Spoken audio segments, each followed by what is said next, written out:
right, folks, it's time to start off with World Edition. Starting off a little bit late, but that's all right. We've got a lot of things going on in the world, including a second shooting in Minneapolis. So we'll be talking about that. I've got Rick Rosner with me, and I think I've also got Dr. Sharif. At least he was here earlier. We'll see if he makes a return trip and all along those lines. But there's a lot going on in the world. So I'm going to bring Rick in, and we'll talk about what's going on in the world, including the second shooting in Minneapolis. I understand it was a nurse that was killed, and this time. 37-year-old nurse Alex Preddy. He worked with veterans at the VA. I understand it. Well, he was on the street direct with his cell phone camera, and he had a gun tucked into either a holster or the back of his pants. He was helping direct traffic and just observing. A lot of people are observing ICE there. Right. And depending on whether you're a lib or a conservative, you're calling them observers, or you're calling them protesters, or you're calling them rioters. So they're not really rioting. So on the sidewalk, ICE or Border Patrol pushed over a woman. He walked over to help her up, and then ICE started hassling him, pushed him down.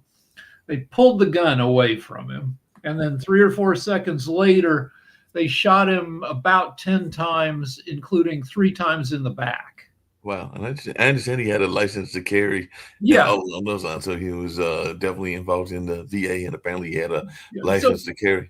So Minnesota is an open carry state. If you have a license, you can walk around with a short gun. Now, the law is, I'm not sure about, there are now citizens walking around Minneapolis with long guns, rifles.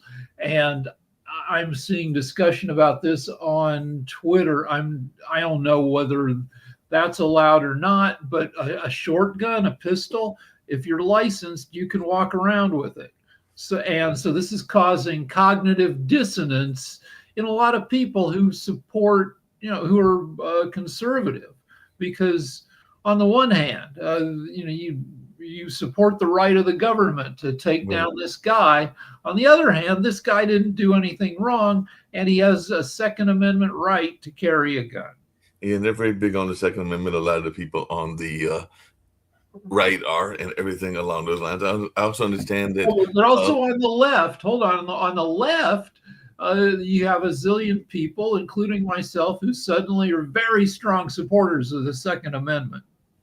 Right, because you're thinking about carrying a gun, and I understand that we might be heading for another government shutdown. Even though I was watching News Nation, and there was a young lady that is one of the representatives from Maine, because Maine is now being targeted as well, and she was saying that if Homeland Security and their funding is taken off, that they might get a lot of things passed in this new amendment and everything like that, and that may be a way to avert the shutdown. But it does look like there is a shutdown threat that is looming, as Democrats are pledging to block some of the funding, but a lot of it might be around Homeland Security and the funding that they are getting.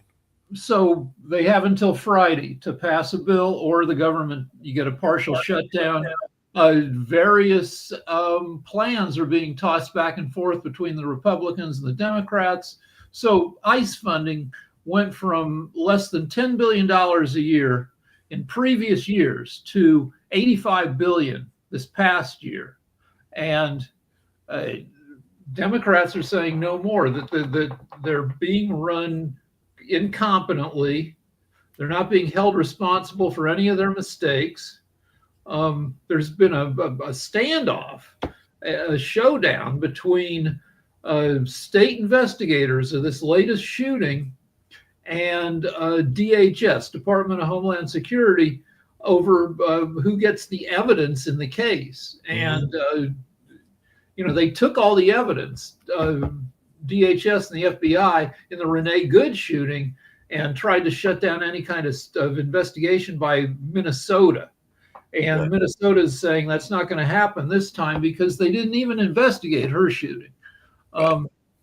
But anyway, there are a bunch of plans about how to get a budget passed with various levels, including no more money for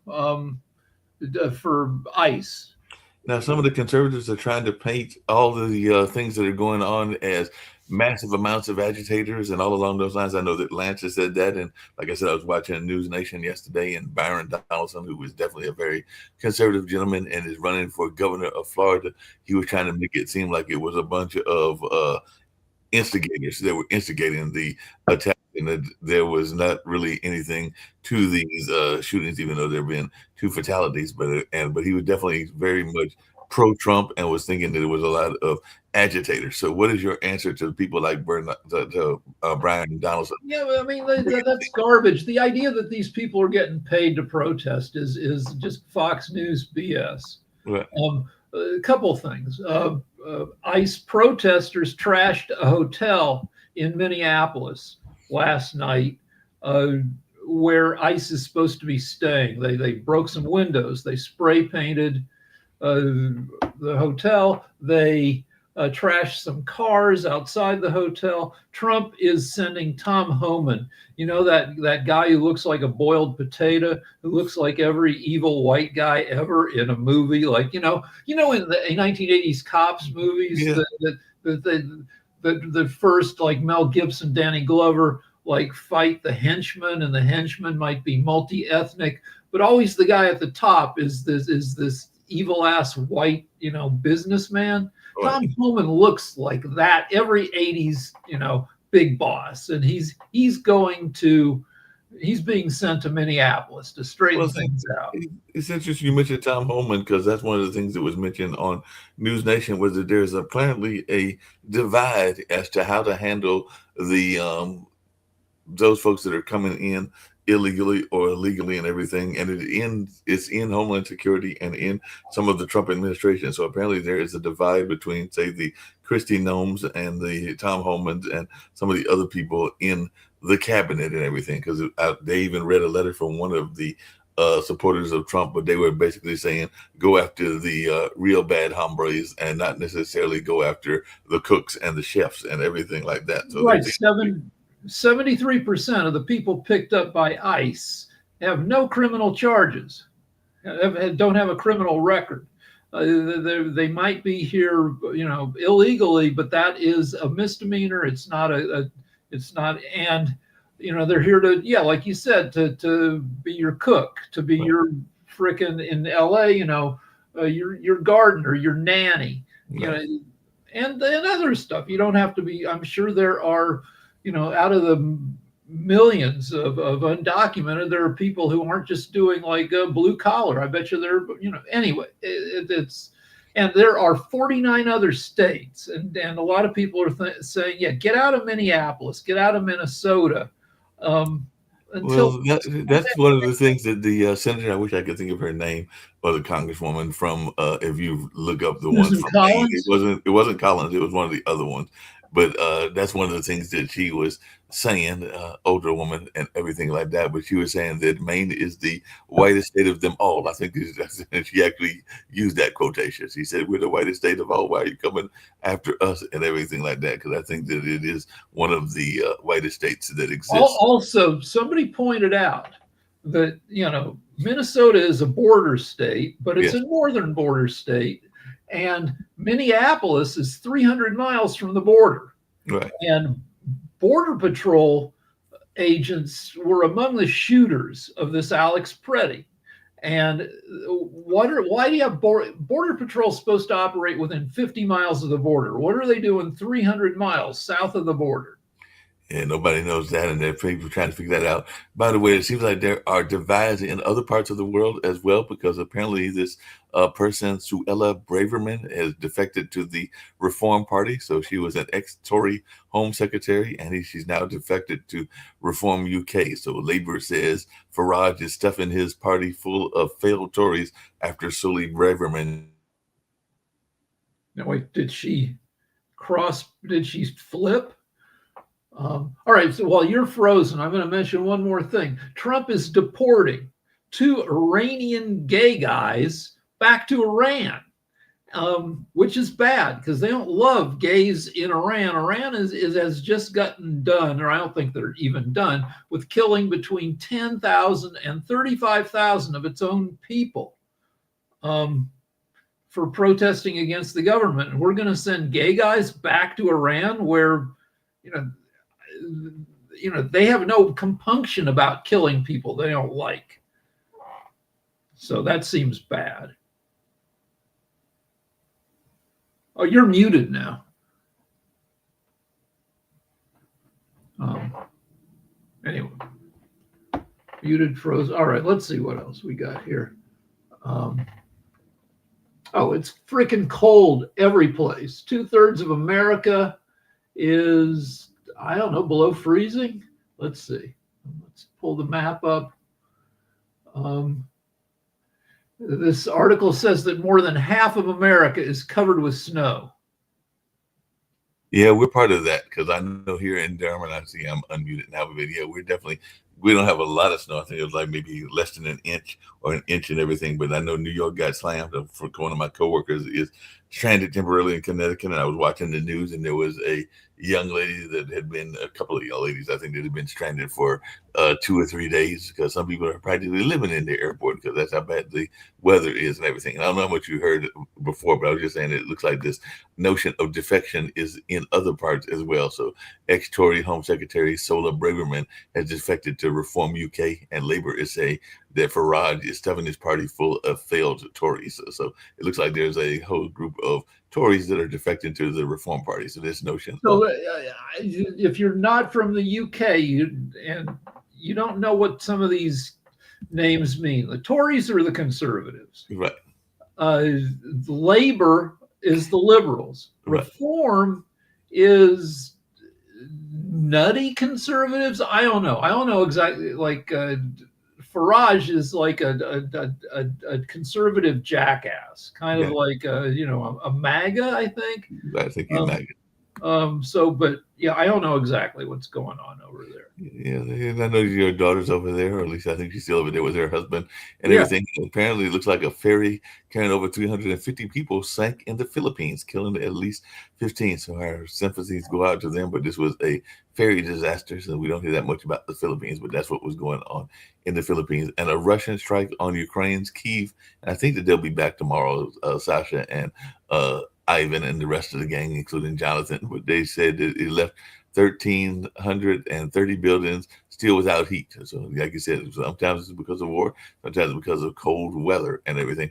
And apparently, the Chinese are investigating their military. So, a Chinese top general is accused of giving nuclear secrets to the U.S. So, apparently, there's a Xi's purge of top generals is spurring questions on Taiwan and succession. So nobody is safe. China, Xi is targeting his closest allies in a purge over there. So it looks like there's a thing going on there. And I think that, there's still that whole thing around Greenland. And apparently we're having some tension with our European nations. And I know that I don't think Trump's a big fan of wind, but the European nations are reinforcing their wind power commitment with a 100 GW pledge and everything like that. So Trump said we never needed help from NATO nations, and today on MS or whatever they call it. Anyway, they had General Mark Hartling on, listing all the people from all these EU countries, all these NATO countries who died helping the U.S. Take down the Taliban in Afghanistan. And that includes 450 something Brits, dozens of people from Denmark. Every NATO country suffered deaths and injuries in Afghanistan. No, in Afghanistan and the various wars that we fought and everything like that. But it looks like, particularly the world wars and everything, but it looks like some of our allies are now teaming up, because it says, one of the articles that I saw said that EU and India are exploring defense cooperation, as that's what a draft document released earlier today said. And India will be slashing tariff on cars to 40% in a trade deal with EU. So there might be a lot of cars coming from the European theater to India and everything like that. So it looks like there's going to be a long pending free trade agreement according to what India and the EU are doing. I heard an interesting parallel. It was a guy when I was watching News Nation. It was a historian, a famous historian. I think he's like 90 something years old and something like that. But he was talking about, he made the comparison of the original 13 colonies, because, we're celebrating 250th anniversary, to the EU. So he said, if you want to think about what the original colonies were, just think of the EU and everything like that, because probably 13 countries that are unified in a similar amount of distance to what the original 13 colonies were on the East Coast and everything like that. That makes sense. And we never properly healed from the divisions from among our various states, because they punted slavery in the in 1789 when they wrote the Constitution. They had the problem of what to do about slavery, and we're like, well, we'll kick it down the road. And then it took another 70 years for it to become, an insurmountable issue. And then Lincoln gets assassinated. If he'd stayed president, would Reconstruction have been less shitty? And would states have been fixed and reconciled? Because we're still fighting the Civil War 160 years later. You're still fighting it. Martin Luther King was fighting it almost 60 years ago and everything like that. So it's been an ongoing war. And this historian did bring that up, because he said that the North was actually one of the first, and the original 13 colonies were one of the first countries in the world to actually tackle the issue of slavery, but it was mostly the northern countries, and they tried to pass it down to the southern ones, which is, of course, what led to the Civil War and everything like that. So, it is an issue that has been around for a while. I want to go back to nuclear secrets, which nuclear secrets always strike me as kind of weird, because, we are 80 years past the first atomic bomb, and the secret of nuclear weapons is there aren't really any secrets. I mean, there are secrets about where they're placed and how big they are, but the technology is crazy simple. You get enough of the explodey type of uranium, you spin it out until you get the lighter uranium, which is easier to explode. If you put enough of that together in a lump, it explodes. And so a uranium bomb is, you just take two pieces of uranium and you go boom, and you push them together, and within a thousandth of a second it detonates, and you've got a huge explosion. With plutonium, you take a sphere of plutonium and you smush it down with explosives placed around the outside, and the plutonium within a thousandth of a second blows up, and you've got a huge explosion. Those are the secrets. That's it. It's simple technology, and people got executed for sharing this. The Rosenbergs in the 1950s, they stole some of the U.S. nuke secrets, and the U.S. executed them for sharing those secrets with Russia. But the secrets are dumb and simple. Yeah, secrets are dumb and simple. We've got Kim with us. We've got Dr. Sharif with us. I did have a question about these bans, and I didn't know if you had any thoughts about it, but we know that Australia, where our buddy Shaquille sometimes comes from, has got their social media ban, but now France is debating a ban for those under 15, and they're thinking about having a social media ban for the under 15s and fast tracking that. So what is our thoughts? Because Macron says children's brains are not for sale, and he's urging a fast track to ban social media for kids under 15. And I know you don't have any kids that age. Your kids are right. So smartphones. The first smartphone hits the world in like 2007. Now we have as many smartphones in the world as we have people, and people have not gotten less crazy since 2007. And you could argue, that the constant feed of bullshit off your phone makes people crazy. We're in the middle of an experiment in driving Americans crazy via targeted propaganda. And sure, like as crazy and dumb as adults are, kids are even dumber. So you should maybe put some limits on it. Kim, in that field. I agree with Rick in that, but I will say this: you can ban them all they want, and kids will find a way. They are the mini us, okay? They are you. And we built it, but I'm going to tell you right now, they can hack it. I've watched kids whose parents didn't even know they had phones back in the day and they're like, oh, you can't do this and you can't do that.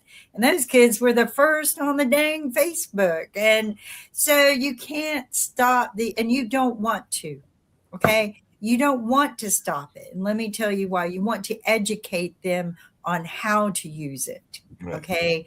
Be more involved, participate in the use of, but you're not going to stop them, and they're going to use it anyway, and it's going to be a mess. It's going to be reckless. So I agree with you. Where, and then we'll go to Dr. Sharif. But I think you get rid of the foreign language requirement in middle school and high school. That's wasted time. Everybody's got our phones translate for us, and in that hole, those extra hours in class, you replace it with tech literacy, economic literacy, civic literacy classes, how to understand and not be made crazy by propaganda. There's plenty of you redo the high school curriculum to reflect current reality.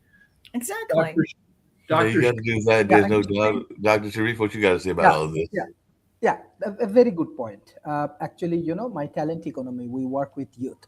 And in South Asia, we have a lot of youth. And Bangladesh also, we have around 57% youth. So 1.5 billion people, 57% youth. You can think how many young generations you have. In Bangladesh, some politicians, they go for argument with me. They say that social media actually not helping at all. Social media actually not creating or adding any values for them. By this way, the youth are not more intellectual what we see in 1990s. So I said, okay, I agree with you. All of the point I agree, but in our summit, I want to discuss head to head with all of the youth. So around 3,000 young people come. So in my speech, I request the politicians and I request the youth. I said that how many of you use Facebook? And you have to understand it's a grassroots level. Let's say Rajbari, very small village, grassroots level peoples. They never visit USA. They never visit even India. They do not visit in Europe and other places. So I asked them, how many of you use social media like Facebook? Everybody hands up. They say, hey, I use social media. I said, you see, we are doing World Talent Economic Forum and Talent Economy, and this is our POT TV. This is our talent economy. We run our shows like Intellectual. Do you like it? Everybody say, yes, we like it. I said, how many of you know Silicon Valley? Everybody hands up. They know Silicon Valley. And I ask more and more questions, even some intellectual questions about OpenAI, about Stanford, what's going on. So then the politician said, I agree, I do not know much about like the youth knows. Youth have much more knowledge about Silicon Valley, about social media, about how to use it, what Kimberly said, about all of the things. And then they agree, no, social media is required. It gives connectivity and it gives a lot of new knowledge. We do not teach them in the classroom. We do not teach them in the schools or university, even college, but they learn through their own enthusiasm and positive things. So that is one of the positive things about talent economy. Just through this program, I always share this program in between my network. So Bangladesh, Pakistan, India, many audience may watch this show. Even Pakistan has very good school, Rehan Allahwala school. All of the youth, young people, they took, develop this podcast and everything. So I request, like, give them chance, trust them, trust the young people, trust the youth. They have a lot of potentiality. Social media and technology is something by this way they can grow their knowledge, they can grow their expertise, they can understand the Western world. This is not bad if we understand USA, because there are a lot of good people we have in USA, a lot of intellectual we have in USA, a lot of good things happening in Silicon Valley. And through this process, the youth people can learn many things. Also through the program, I request all of the politicians, you do not have to go for all of the mega projects. Better you go for give them laptop, internet, free internet. Maybe they can learn from Rick Rosner, right? give them laptop and internet free. So I request all of the South Asian countries give access to the internet, laptop and social media. Students will learn by themselves. They can grow with the network, and they can run from Kimberly, from Markley, from Rick Ruffner, all of the brilliant people. Like, this is the talent economy ecosystem. Thank you. Appreciate it and everything. And Dr. Hey, Sharif, we can learn from you too. So I don't know. I'm full of I'm like Yeah, half you're not full of sawdust. garbage. I did have a question for Kim and everything because I know she's big into tech and technology and even the internet, having been involved in the creation of some of the things that are very important to our internet trade and all along those lines. But what do you think of a lot of people using the internet as a form of not a form of protest, but a form of security? Because as Rick mentioned earlier, there were a number of people that documented the shooting of this gentleman in Minneapolis because they had their camera phones, and a lot of people got their camera phones at these various protests, whether it was George Floyd or whether it was even as far back as Rodney King and a number of others as well. I just wanted your thoughts around people that are having the phone cameras, not the body cameras. It's good you mentioned Rodney King. Rodney King was one of the first instances of cops being held to account because somebody on a home video camera from their balcony caught the cops kicking the shit out of Rodney King. Rodney King took the cops on a chase. When they finally caught up with him, they were pissed off, and they did what pissed off cops sometimes do. They pulled him out of his car and they kicked the crap out of him, but they were caught on video.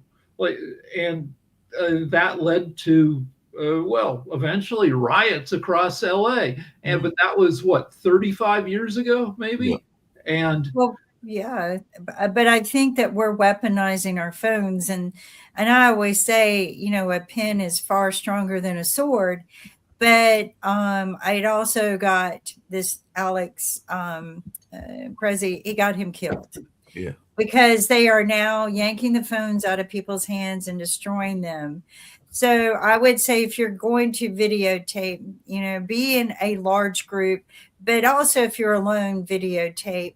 Get dash cams for your car. But also they have hidden cameras that you can get that no one can see. Just make sure that they're always like a visual of some kind, clip them on your glasses so that people are seeing what you're seeing, or clip them on your lapel. Just make sure you don't have hair in the way. Well, there are also glasses with video cameras. That's exactly what I'm saying. Or you can buy the glasses. They have really nice earbuds now that clip, that also have a camera, but again, just make sure your hair is not in the way.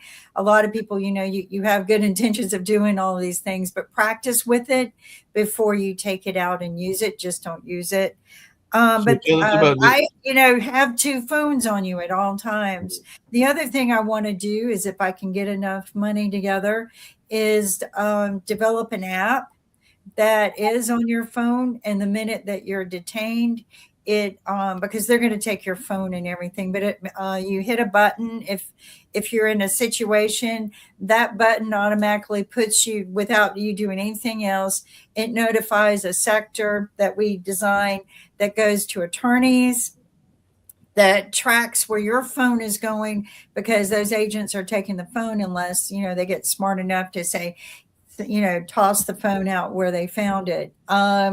But so you're gonna give civilians what police already have, because I've watched enough shows like FBI and SWAT to know that they can detect a lot of your phones and stuff like that. So this sounds good to have this ability for regular people as well, because like I said, so just have two phones instead of one. That's what I prefer.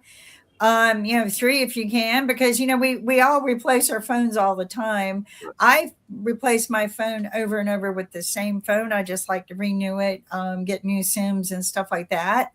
But there's nothing wrong with keeping an older phone.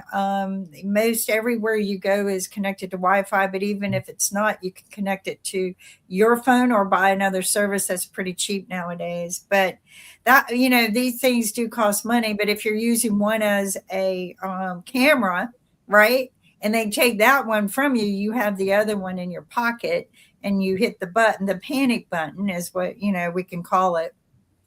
But you hit the panic button, and then that immediately puts you in to a vault somewhere that somebody's watching you. And we just need to raise money to build this system. But I think it would be good because we can get attorneys on retainer that will immediately go and help these people. I think that we're either going to have to go to DC and put an end to this, 1 million people, or we're just going to have to get smarter with the way we are protecting ourselves. I'm not going to call it resistance. We have to protect ourselves. So Definitely Iran, protect which has yourself. been killing tens of thousands of its own people, has shut down the internet for the past 2 weeks. Yeah, they shut down the internet. And that includes phone service. Yeah. And Yeah, that- if you can, but you can do that. That can be done, and I would not doubt Trump to do that. We are more federally controlled because I used to own a phone company. Can it be done? Yeah, but there are too many small phone companies in the United States that he would have to gain control of all of them. Do we have a core central system there? I'm not going to release that information, but we have too many independent telephone companies. We also have, people who have their independent radio towers. So fire them up, baby. Fire up your independent radio towers. I have one. I have a Wi-Fi tower that can be converted to a radio tower. That's what I might go do. But start firing up our radio towers, be prepared. That's all I got to say. This sounds like Red Dawn, that movie with Patrick Swayze, where they yeah, it does sound like Red Dawn and everything like that. It just really quickly, Kim, because I know it's a passionate Fried issue green to you. tomatoes. Go Everything. watch that. That's what we need to become.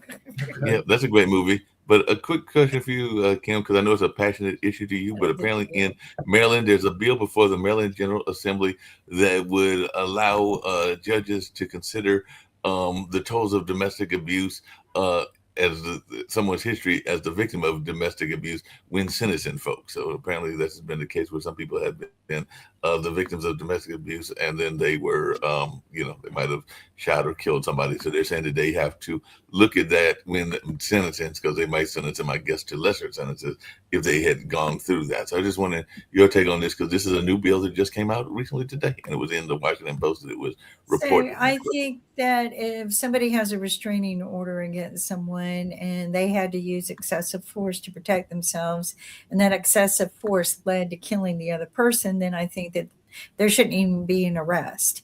If the victim is somewhere and the perpetrator is there stalking them, and then that's valid reason to shoot and kill someone.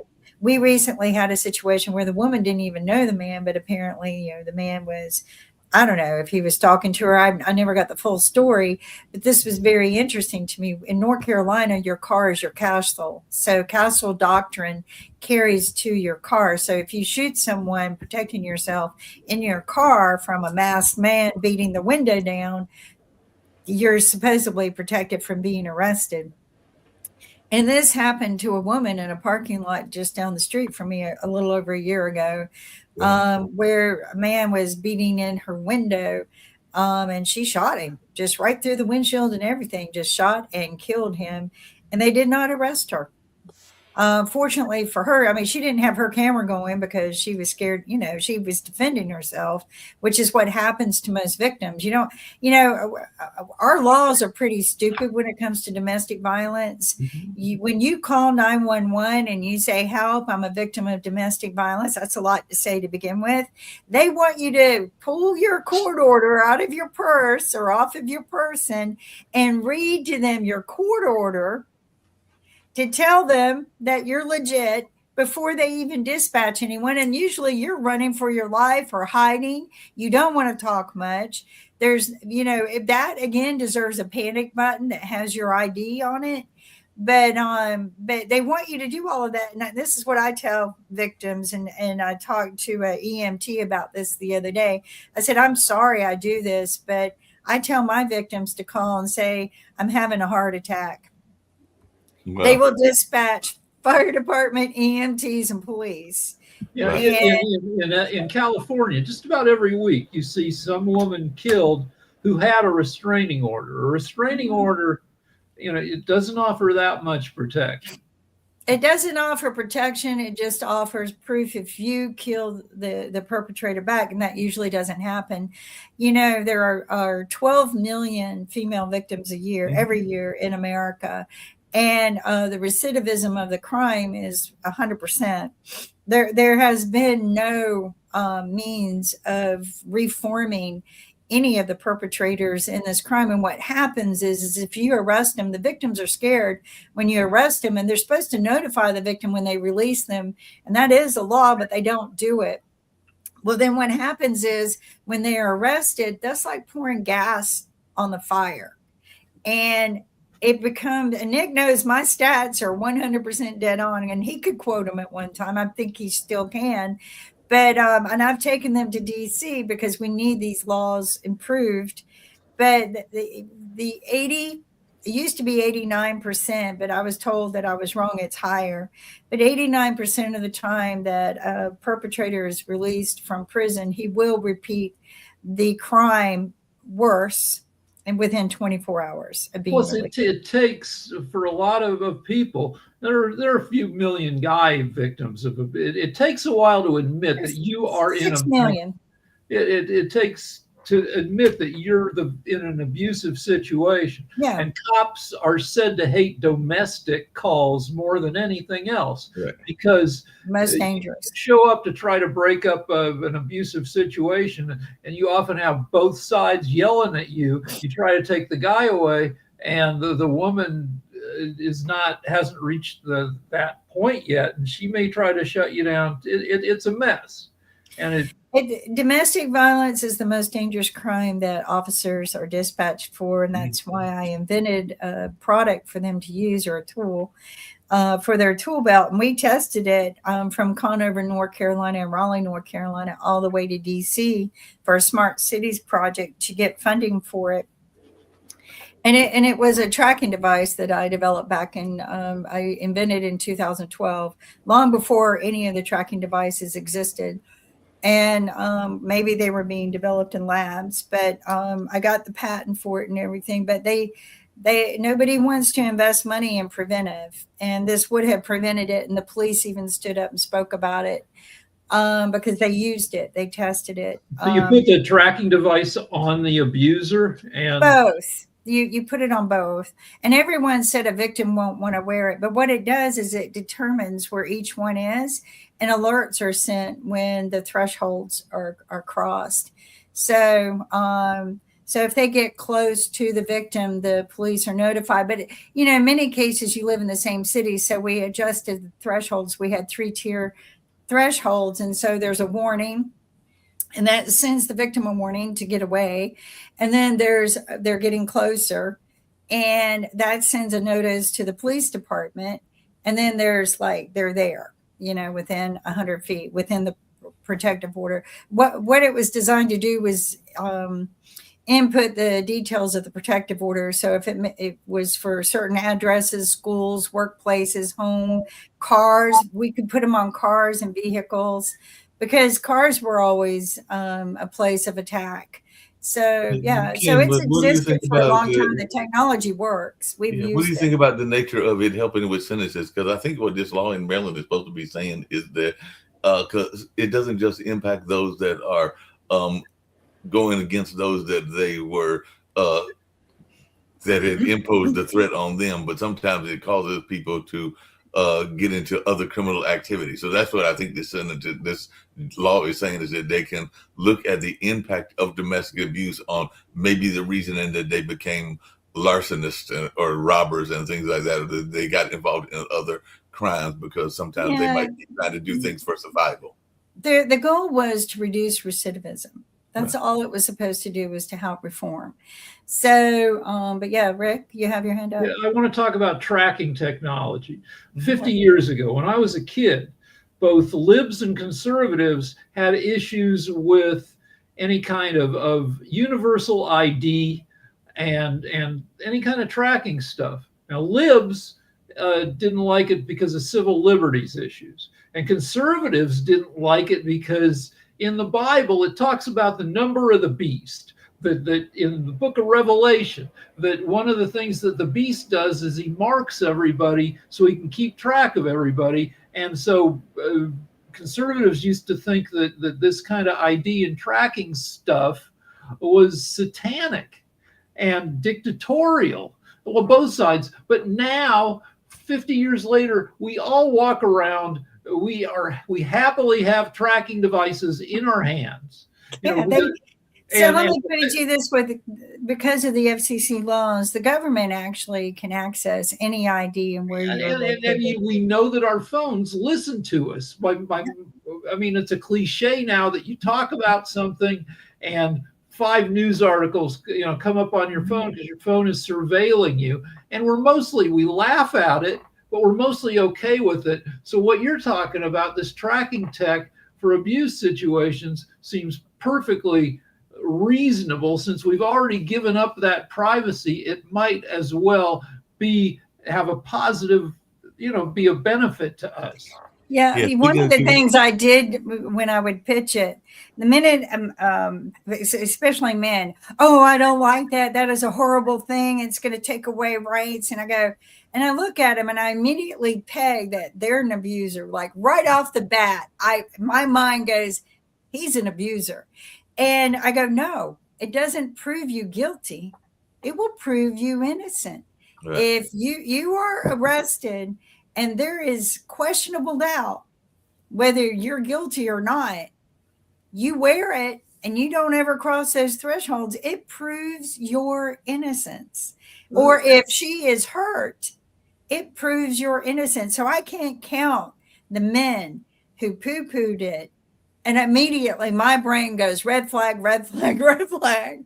Because if you don't want to prove your innocence, then what you're trying to do is, protect your guilt. There's this same thing with body cams on cops, where a lot of cops don't love body cams. But somebody made the point yesterday on Twitter that body cams have saved a number of good cops by proving that they didn't do anything wrong.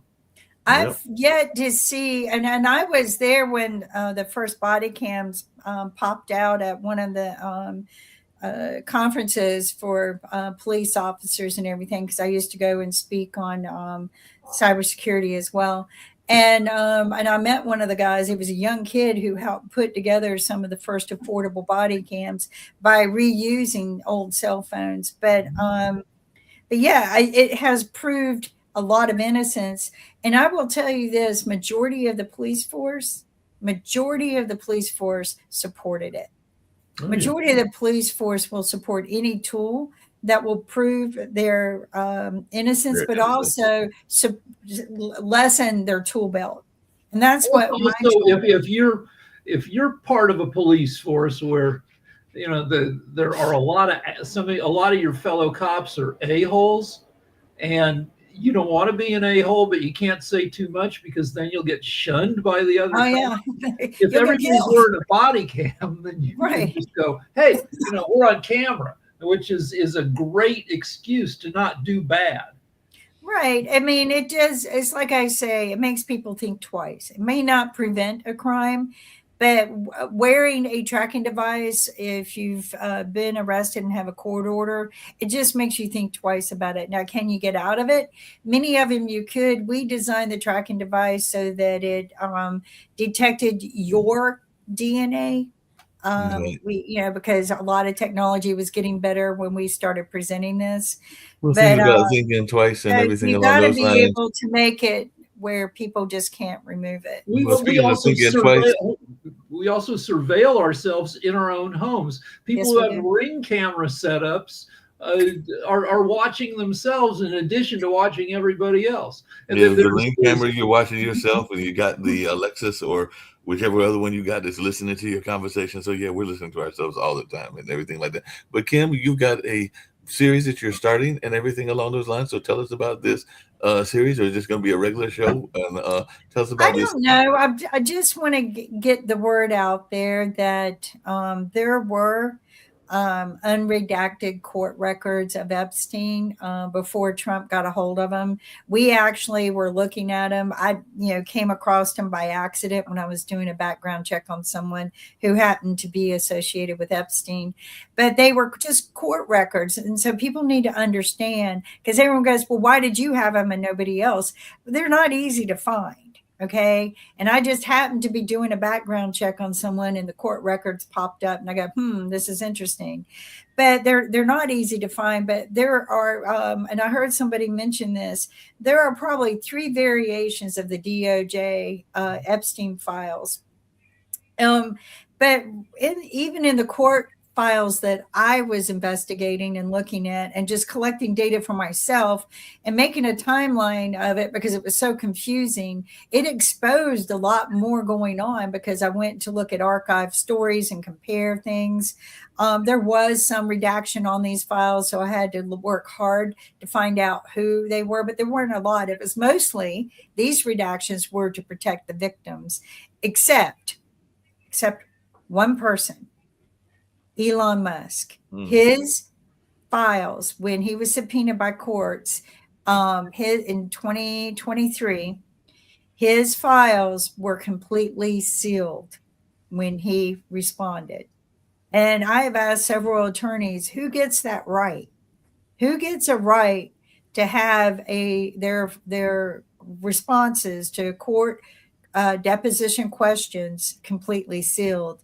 And majority of them say people who have settled out or paid money, right? But courts aren't supposed to be bought out.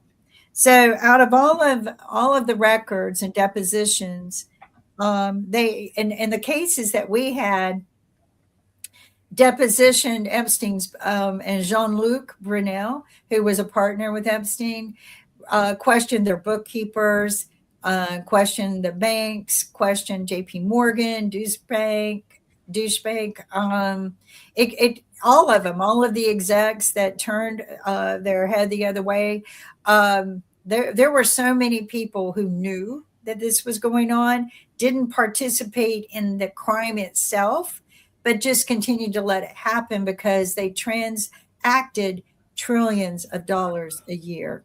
And all of their transactions, and this is what I tell people, I figured it out. The secret was they all had to incorporate nonprofit and charities to operate behind. It made them look good. It was less investigated, but it was also tax-free.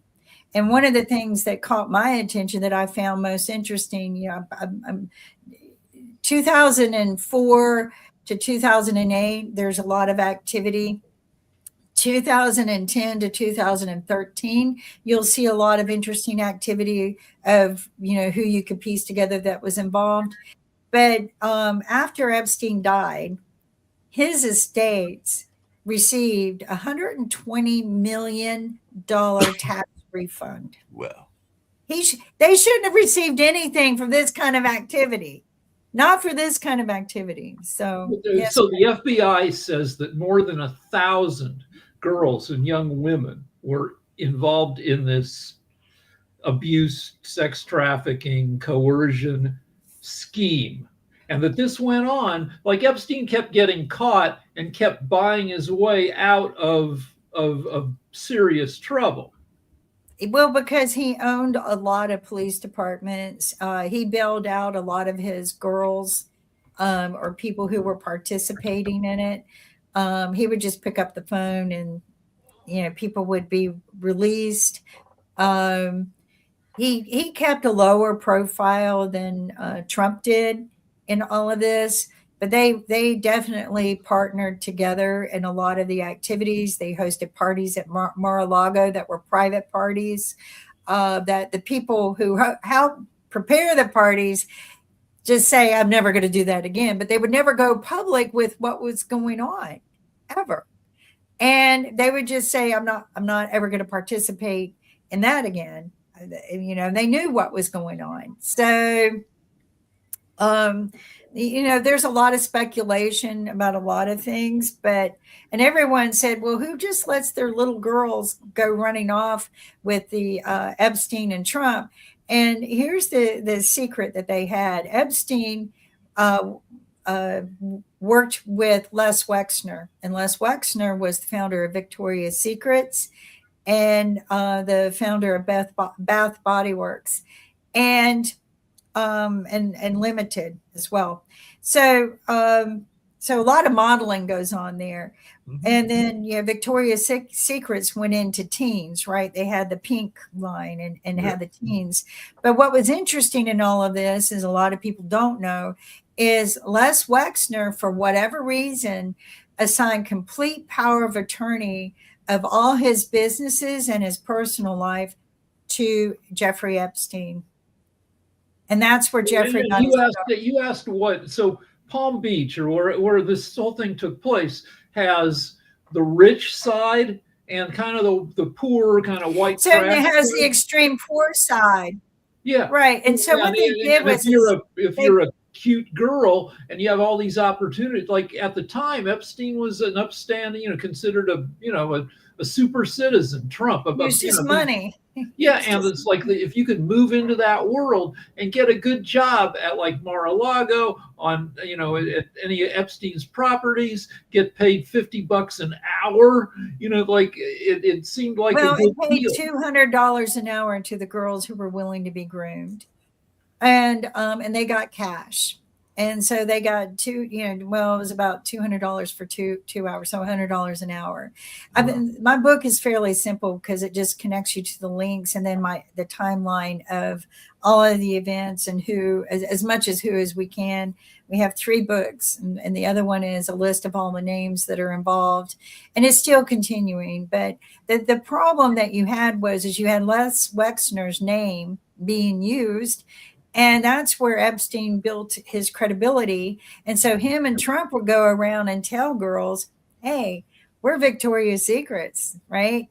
We and Les Wexner is on deed, gave Epstein his multi-million dollar townhome in Manhattan.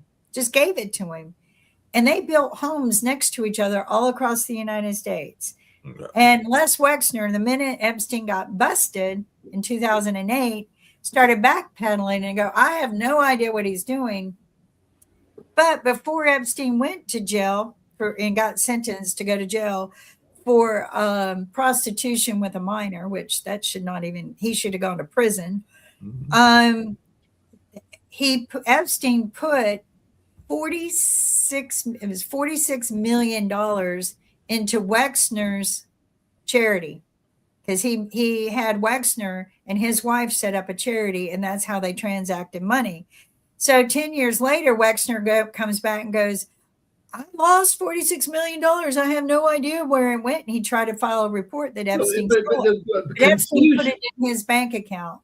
Confusion is what the people who are trying. There are now said to be 5 million Epstein documents in the Epstein files. That's a lot. That's why I didn't. But it's also a legal strategy called papering the opposition.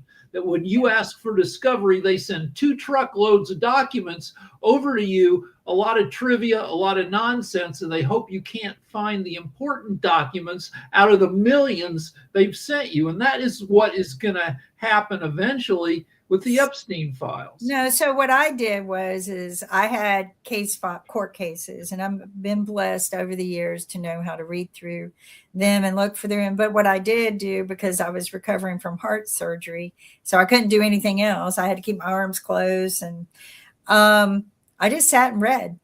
I don't like TV much, so I just sat and read because. And it was just because I decided to do a background check for someone. And then it just became curious to me because this is a hot topic. And I asked myself the same question. Why isn't anyone reading these court records? And when you dive into certain court records and you look at, you need to learn to skip a lot of stuff like subpoenas, but look at the cover page, who's being subpoenaed and why. But don't. But then I got into court records that were filed on top of file, on top of file, on top of file for one section. And then near the end, they were being redacted on the top layer, like the new layers, right? There was redactions.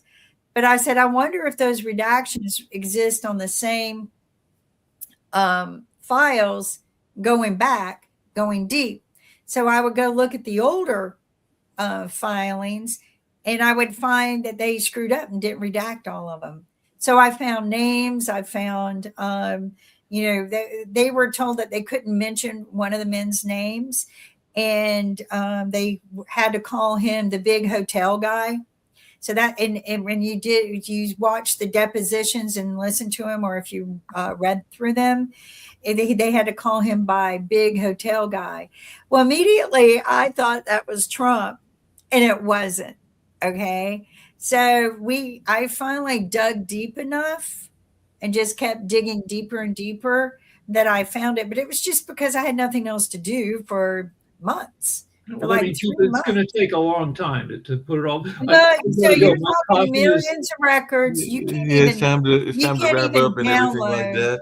Well, we're running a rerun, so we can keep talking about this. You can, but I when I drink coffee, at some point I have to. Oh yeah, you got to go.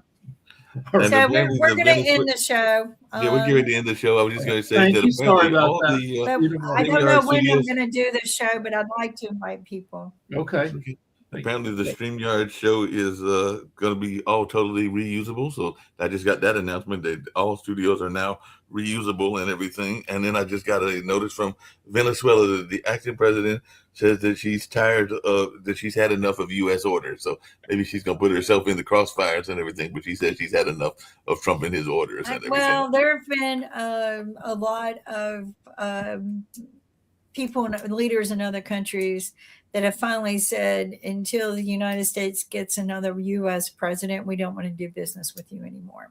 Yeah, so my opportunities globally, because I work universal and globally, have become, I don't even want to travel globally to the places I have been going, because I feel like I'm putting my life in danger. So, and I never felt that way before. Heck, I've been to Colombia, South America, never felt scared. So, but I just feel like as an American, we're going to become targets. Definitely with Venezuela, because she's trying to work a delicate balance between her Maduro loyalists, who is sitting in our jail, and trying to appease Trump and everything. But apparently she was talking to some oil workers in Venezuela, and basically she said that she's had enough of Trump's demands on her and everything like that. So it sounds like she's trying to step up and all along those lines. So it'll be interesting to see if she's the next targeted one by Trump and everything like that. Because maybe he's going to try to grab her. Well, we've already been attacking Venezuela, right? We have attacked them. We have illegally bombed their boats without any justification or certification of who or what was on the boat. And all of these lies coming out that the fentanyl deaths have lessened. They have been lessening since 2002, not because of that, but because we've been getting Narcan, the anti-drug, to overdoses out there. But the fentanyl that was killing the Americans is homemade fentanyl. Yeah. It is man-made synthetic fentanyl that, if not cut properly, will kill you. And what was happening was the drug dealers, and I was at a police department one day when they had a whole, like, right up I-40, a string of deaths from Florida all the way up. And they weren't putting out a PSA of, hey, people, don't use the fentanyl being sold right now. But what they were doing too was mixing it with other drugs that they were selling. And again, it wasn't cut properly, because from what I was told, was a synthetic drug. And people, unless you're getting the medications and drugs from a controlled environment like your doctor and a pharma, don't take it. Don't take drugs being sold on the street. I'm sorry, but that's just a suicide note. That's totally suicide. But Sharif, it's great to see you. On that note, we're going to wrap up and everything along those lines. And I know other shows, including Timeshare, coming up. We can talk after this. We just need to let David Walker's show is running live right now. Because of the storms. He's up in a much deeper snowed in area. Yeah. And needs to shovel out snow today, but I think we're going to be hit all week with a little bit of the storm. And then people be careful, because It looks like everything's melting, but in the shady areas of the streets, it turns into what we call black ice. Black And ice, that which is is very very dangerous. dangerous because it may melt and melt and melt everywhere. And then you're driving on dry, and then all of a sudden it ran into the shady area and Mhm. it didn't melt and it didn't dry up and it refroze, and you're going to skid out. It's just, it happens all the time. Nobody's tires can drive on that. And so just be careful, be alert, turn off your radio, turn off your phone, put your phone down, and just pay attention to the road. So. Yep. No doubt. On that note, we'll get ready to wrap up, and here's our outro.